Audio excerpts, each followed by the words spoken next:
original idea, I think, was that the whole of Dub No Bass would be scattered throughout Trainspotting.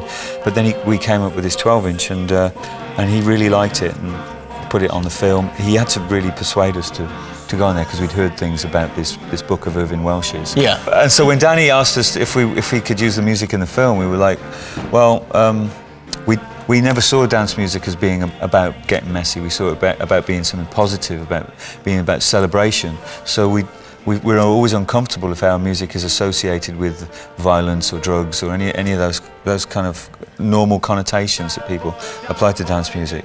So Danny got us in the studio and played us some of the scenes, particularly the one going into the toilet, and yeah, you know, and we went, this is fantastic. This is such a cool film. And all in your inner space, boy, you had hand girls, boy, and steel, boy, you had chemicals, boy, I've grown so close to you, boy, and you just grown, boy. She said, come over, she smiled at you, boy.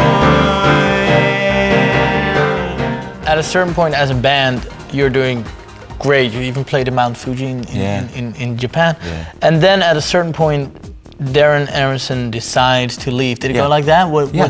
It did, yeah. He decided he'd had enough and he left. Why? Is it because of the difference of age, or did he think he had to pursue his DJ career and that's it? Or it's difficult to say. I'd be speaking for him if I was to say much more. But my assumption is that it was no longer a place that he was comfortable. Did you take a while off, like your fourth album said, or? No. When Darren left, Rick was already in the middle of making the Everything DVD. And interesting that Darren had chosen that time, but we'd already committed to touring, so we were like, back out again. What are we going to do, 3 or 2? Well, we've never done 2. Let's do 2 then.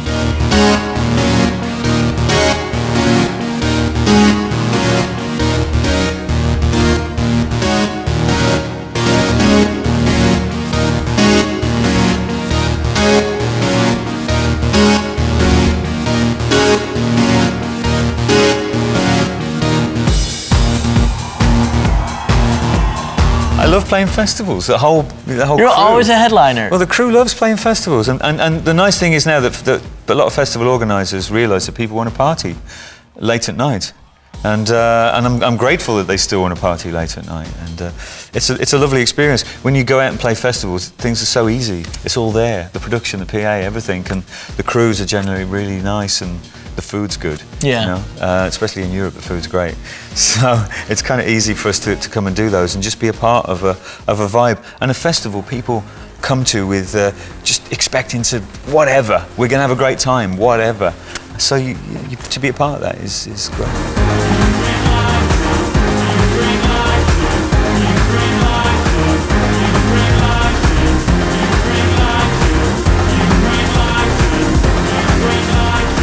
The best of album? Yeah, the anthology, yeah. Stephen Hall, who runs the record label, put together this compilation of tracks that actually spanned 3 CDs. And we were very intrigued. It followed through from almost the very beginnings of selling the record out the back of the car, through the underground, out into the mainstream. And that was really interesting. It was like more of an historical journey than here are the big hits and you'll know them all.